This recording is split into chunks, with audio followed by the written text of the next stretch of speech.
So yes, I did strike some videos. I did. And I don't feel bad at all because they were literally stealing my content. So if there's other reaction channels saying that I've done this to them, they're lying and you need to figure that out. I'm always trying to see through your flaws. Subscribe for more videos! Cause I know that you got so much more to give.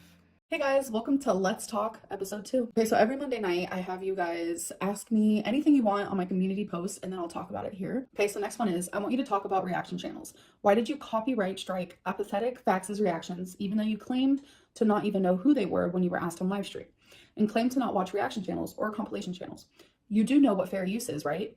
You're supposed to be a content creator, so I would hope you understand the fair use laws and why it's laughable that you strike these channels.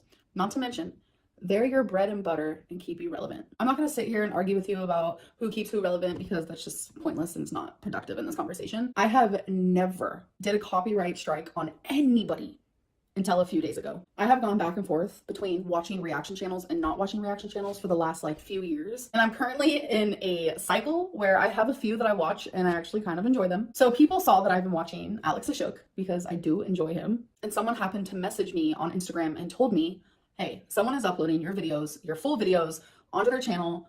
Here, take a look. They sent me a link and here pops up Apathetic Facts. But every single video I clicked on from Apathetic Facts was a video of mine that was not even edited. There might have been a little bubble of a word that wasn't in my video, or there might have been a beep every time I said moment, but it was my literal full video being uploaded onto their channel. And I was like, wait a minute.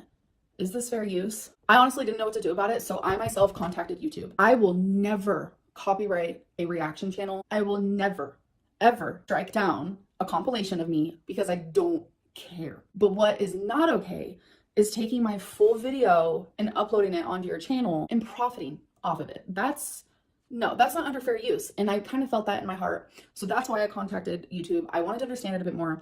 I sent them my channel. I sent them Apathetic Facts' channel, and unfortunately with YouTube, they literally cannot do anything about it because they need the creator, the copyright owner, to file the strike. I constantly said I will never strike a channel, but then when I heard everyone else's opinions on the matter, they said this isn't right because they literally are stealing your content. And on top of people's advice, on top of my gut feeling, and on top of YouTube telling me they are stealing your work, I realized, all right, time to put my big girl panties on. So yes, I did strike some videos. I did. And I don't feel bad at all because they were literally stealing my content. So Apathetic Facts ended up emailing me. I will not share our messages. That is not okay. So we have been corresponding back and forth literally all day today. We were trying to find some type of compromise and I gotta be honest, I literally can't find one. I let them know that they can continue making compilations of me. I really don't care, go at it. That is not the issue. I think people are getting super confused between the true fair use and what y'all want the fair use to really mean. It is messy. The whole strike, copyright, YouTube reaction situation is very messy. But there is a fine line. And out of all these years, this is the first time that I have ever strike down some videos. I literally have physical proof because here on YouTube, in the YouTube studio, you can see any single video that you have striked and you cannot edit it or anything like that. So if there's other reaction channels saying that I've done this to them, they're lying and you need to figure that out. Low-key feel kind of attacked. I don't want to be victim, but it's I'm going through these comments and it's wifey reaction channel strikes, wifey reaction channel strikes. And I'm just ugh, there's more to my channel and more to me than all of that, and it's kind of just a little bit overwhelming, to be honest. But I wanted to read a comment underneath that comment, and they said she can't be alone emotionally or physically because she can't truly take care of herself, so she latches on to whoever gives her attention. Completely false. I can take care of myself emotionally and physically. The person I'm in a relationship with currently does not take care of me at all. I take care of myself. And then below that, someone said her girlfriends are just caretakers. She can't take care of herself. If it weren't for food delivery services, she wouldn't even be able to get groceries. I honestly, I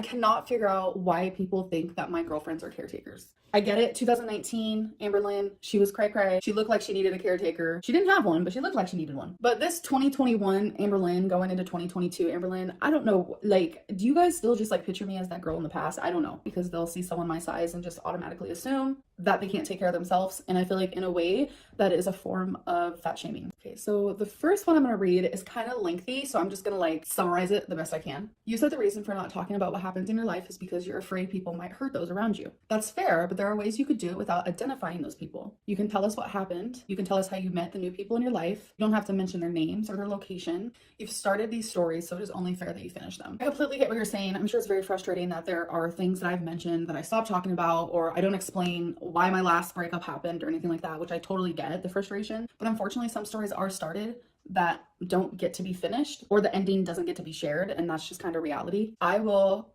always have the people in my life come first and always respect their wishes if they don't want to be on camera. And I most definitely respect their wishes if they no longer want to be mentioned on YouTube at all. I literally went from oversharing and telling you guys absolutely everything to like not telling you guys anything at all. So now I'm trying to meet in the middle and trying to figure out how to manage personal life with YouTube life. No hate, just genuinely curious. It seems like you never take serious breaks in between relationships. Why do you think this is? And do you think it's a positive or negative thing about you? So you're right. It seems like I never take long breaks in between relationships, and I can see why people would think that was a negative thing, but it doesn't always have to be negative. I thoroughly just love love. I love being in a relationship with someone. I love the affection, the companionship, just the way that it feels. Like the stages of love, like true love is so beautiful and so fun, and like getting to know someone on that level. I do enjoy being single, but I also enjoy being in a relationship. Every relationship that I've gotten in, I've never searched for it. Somehow it just kind of found me. I never purposely jump into things quickly. I always just go with the flow, and if it is what it is, it is what it is, if that makes sense. I truly don't believe in like relationship timelines. Like if you want to get married to someone a week after meeting them, go for it. And I don't believe that people should be looked down upon for wanting to spend their life with someone else. I personally prefer sharing my life. I love being a part of someone else's life and also creating our own life. Okay, so the next one and the last one, how do you feel about polyamorous relationships now? Everyone can do what they want. I firmly believe that. Like, I'm not gonna knock anyone. Love me a sister wives moment. Love me a moment where like two girlfriends are sharing two boyfriends. Like I love that for them, but it's not me. It is not me. Like if you want to have a boyfriend, but then you want to have like 6 girlfriends or like 2 boyfriends or like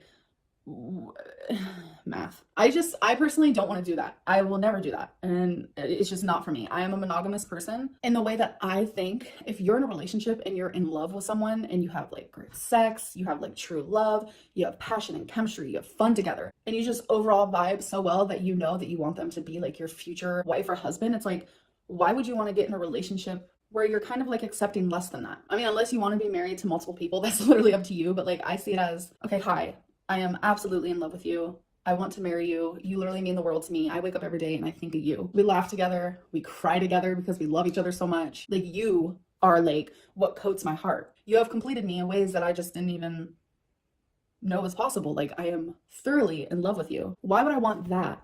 And then go find something less than that? That's it. It doesn't make sense. For me, it doesn't make sense. And I most definitely do not want to be sharing the person I'm in love with. And that's just my opinion. Next question is, how do you remain close friends with your exes? What tips could you give at trying to maintain a good relationship with someone you've ended a relationship with? So obviously everyone's situation is different. Every relationship is different. I feel like if a relationship on my end ended terribly, then I would not want to stay friends with them. How I always saw it is like when you're in a relationship with someone, not only are they your lover, but they're your best friend. So everyone ends their relationships for different reasons. So I'm just gonna go based on my past. Most of me and my exes ended our relationship because we didn't work well as a couple anymore, but we still had that friendship going on that we didn't want to lose. Just because you don't work with someone romantically, why take out the friendship and all of that? It's not like I'm breaking up with you because you're a bad person. It's not like they're breaking up with me because I'm a bad person. We just don't jive well in a relationship. And I've noticed I still continue to jive very well with people I have been in a relationship with, but just as friends. Sometimes it could be a little rocky at the beginning. It's kind of weird, I will admit. You might have to try to find that balance between, okay, so we're just friends now, so why did I just call you babe? Whoops. If you feel close to someone and just because you guys broke up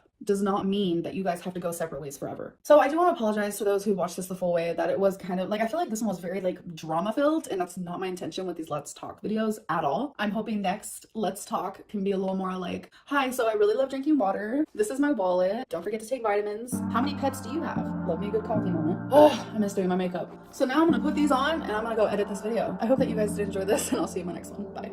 I'm always trying to see through your flaws, 'cause I know that you got so much more to give. You made a real mess, but I miss you though, 'cause I can go to sleep when I'm alone again. Say you wanna fix our problems,